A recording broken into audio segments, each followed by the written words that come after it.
அதுல கடந்த 2 மாதங்களாக அதிகம் பேசப்படுவது அப்படின்ற ஒன்று இன்றைக்கு மறைந்த முதலமைச்சர் ஜெயலலிதா அவர்களுடைய மருத்துவ சிகிச்சை, அவருக்கு தரப்பட்ட சிகிச்சை.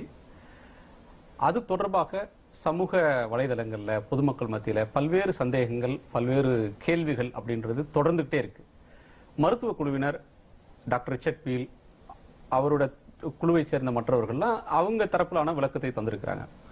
இது எந்த அளவுக்கு தமிழ்நாட்டு மக்கள் மத்தியில ஒரு சாராட்ட ஏற்பட்ட அந்த சந்தேகத்தை அந்த மருத்துவ குழுவோட விளக்கம் நிறைவு தந்திருக்குது, திருப்தி கொடுத்திருக்குதுன்னு தெரியல. இந்த நிலையில திரு பன்னீர்செல்வம் அவர்கள், முதலமைச்சர் பன்னீர்செல்வம் அவர்கள் சொல்லியிருக்கக்கூடிய கருத்து என்பது ஒரு கவனிக்கத்தக்கதா இருக்கு. அவரும் இது தொடர்பாக நீதி விசாரணை வேண்டும்ன்ற கருத்தை சொல்றார். சிகிச்சை தொடர்பாக அந்த நாட்களில் தன்னை பார்க்க அனுமதிக்கல என்ற கருத்தையும் சொல்லியிருக்கிறார். இது சம்பந்தமா உங்க பதில்? அம்மாவுடன் 33 ஆண்டுகளாக கூடவே இந்த வீட்டில் இருந்திருக்கிறேன்.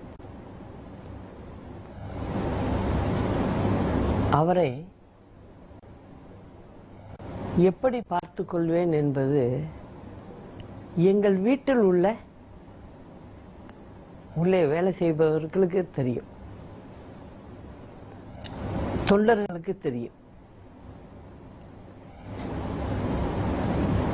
இந்த சமயத்தில் இந்த மாதிரி வெளியில் வருவதெல்லாம் வேண்டுமென்றே திட்டமிட்டு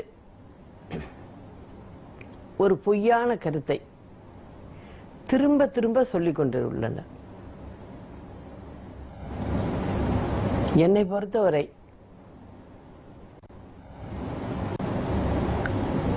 75 நாட்கள் மருத்துவமனையில் நான் இருந்தபோது நான் எப்படி பார்த்து கொண்டேன் என்பது அங்கு உள்ள மருத்துவர்கள், அங்கு வேலை செய்த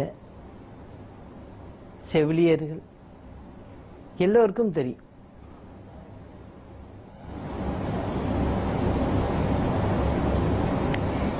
வெளியில் சொல்வதை பற்றி நான் கவலைப்படுவதே இல்லை. என் மனசாட்சிப்படி எனக்கு தெரியும். அவரை பிரிந்து அந்த வேதனை அது எனக்கு மட்டும்தான் தெரியும். ஒவ்வொரு நிமிஷமும்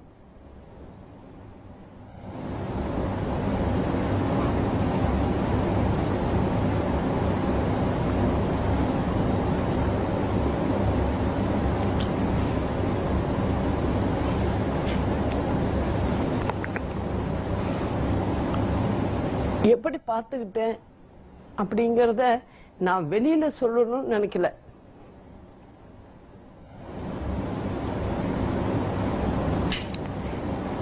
எங்களுடைய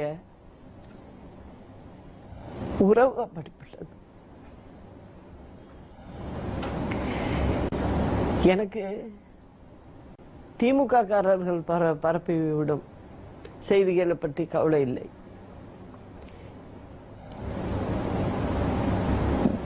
இவ்வளவு நாட்கள் எங்களுடன் இருந்த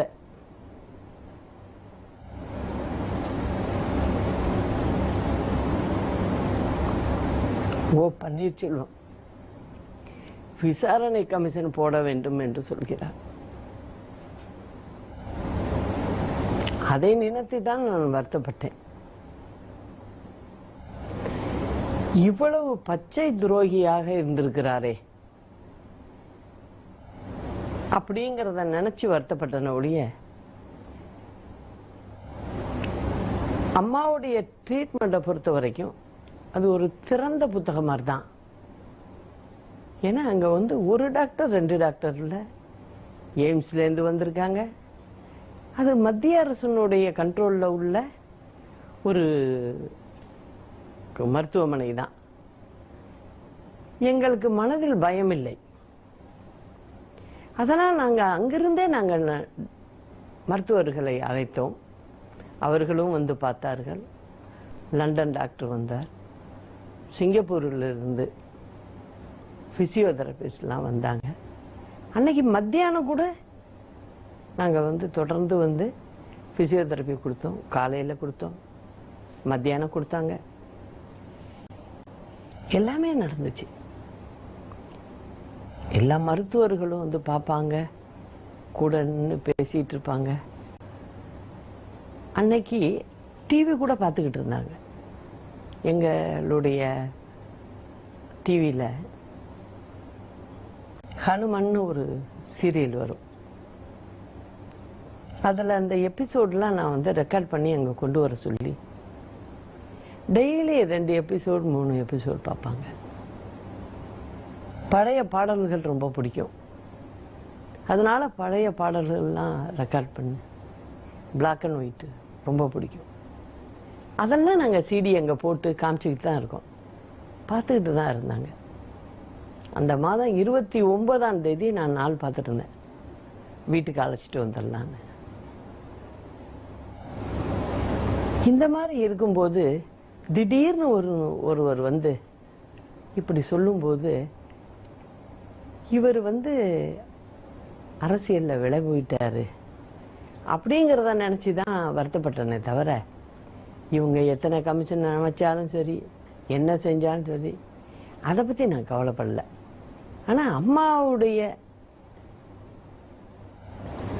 இறப்புக்கு பிறகு அந்த கட்சி, அதனால் அடையாளம் காட்டப்பட்ட ஒரு ஓ பன்னீர்செல்வம் இது மாதிரி கொச்சைப்படுத்துறாரே, அது அம்மாவுக்கு செய்கிற துரோகம் இல்லையா அப்படிங்கிற மன வேதனை தான் எனக்கு, வேற ஒன்றும் இல்லை. பன்னீர்செல்வம் மட்டும் இல்லை, திரு PH பாண்டியன் அவர்கள் எல்லோருமே ஒரு காலத்தில் நீங்கள் பார்த்தீர்கள்னா, தலைவர் இறந்த போது எப்படி நடந்து கொண்டார்கள், அவர்கள் தான் இது மாதிரி எல்லாம் சொல்வது. அன்று அம்மாவை எதிர்த்தார்கள். அம்மா இறக்கப்பட்டு ஒரு தலைமை பொறுப்பு எடுத்ததும் விருப்பு வெறுப்பு பார்க்க கூடாது, அந்த எண்ணத்தில் தான் அவர்களை மீண்டும் சேர்த்தோம். திரும்பவும் அதே நிலைக்கே அவர்கள் போகிறார்கள். அவர்களுடைய நிலைப்பாட்டில் மாற்றங்கள் வருது. அது எங்களை பொறுத்த வரைக்கும் அது சகஜமாயிட்டு, அதனால அதை நான் பெருசாக எடுத்துக்கல. எங்களை பொறுத்தவரை எங்களுடைய தொண்டர்கள், எங்களுடைய கழகத்தவர் அனைவரும் இணைந்து ஒரே குடும்பம் அப்படிங்கிறதுல தான் நாங்கள் போயிட்டு இருக்கோம். ஜெயலலிதா அவர்களுடைய மரணத்துக்கு முந்தைய சிகிச்சைகள், அது எந்த அளவுக்கான, அவருடைய பிரிவு எந்த அளவுக்கான துயரத்தை உங்களுக்கு தந்திருக்கிறது அப்படின்றத சொல்றீங்க.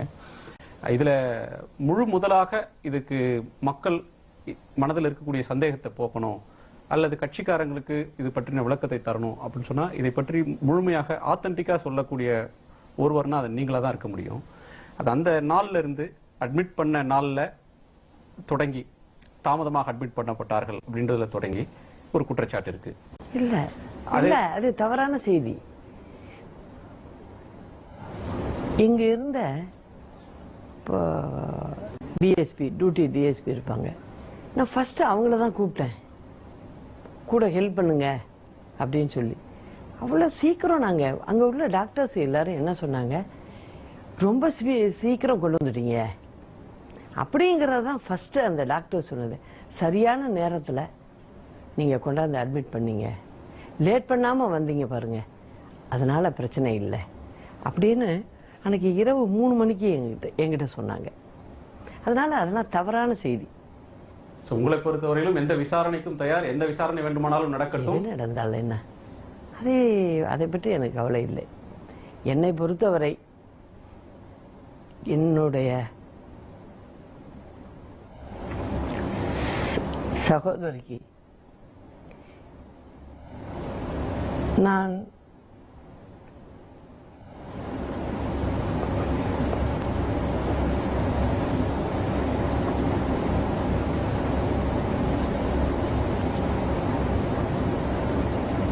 அவருக்கு தெரியும் நான் எப்படி பார்த்து கொண்டேன் என்பது அவருக்கு தெரியும். என்னை சுற்றி அங்க மருத்துவமனையில் இருந்தவர்களுக்கு அனைவருக்கும் தெரியும்.